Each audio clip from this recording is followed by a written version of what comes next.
Pembacaan Alkitab dalam surat Paulus kepada Titus, pasal 1. Salam.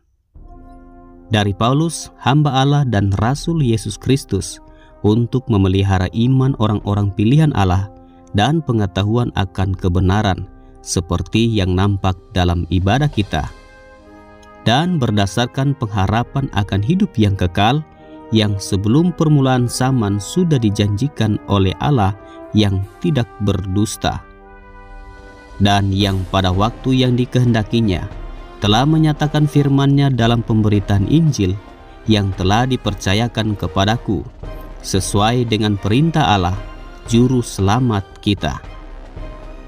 Kepada Titus, anakku yang sah menurut iman kita bersama, kasih karunia dan damai sejahtera dari Allah Bapa dan Kristus Yesus, Juru Selamat kita, menyertai engkau.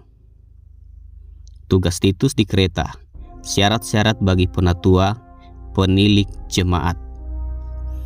Aku telah meninggalkan engkau di Kreta dengan maksud ini, supaya engkau mengatur apa yang masih perlu diatur, dan supaya engkau menetapkan penatua-penatua di setiap kota, seperti yang telah kupesankan kepadamu, yakni orang-orang yang tak bercacat, yang mempunyai hanya satu istri, yang anak-anaknya hidup beriman dan tidak dapat dituduh karena hidup tidak senonoh atau hidup tidak tertib.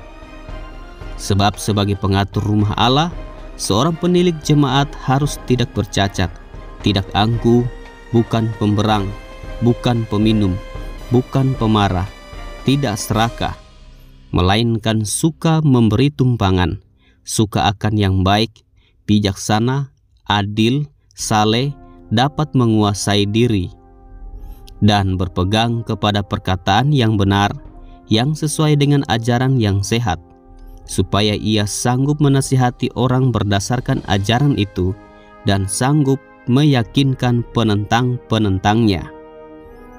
Karena sudah banyak orang hidup tidak tertib, terutama di antara mereka yang berpegang pada hukum sunat.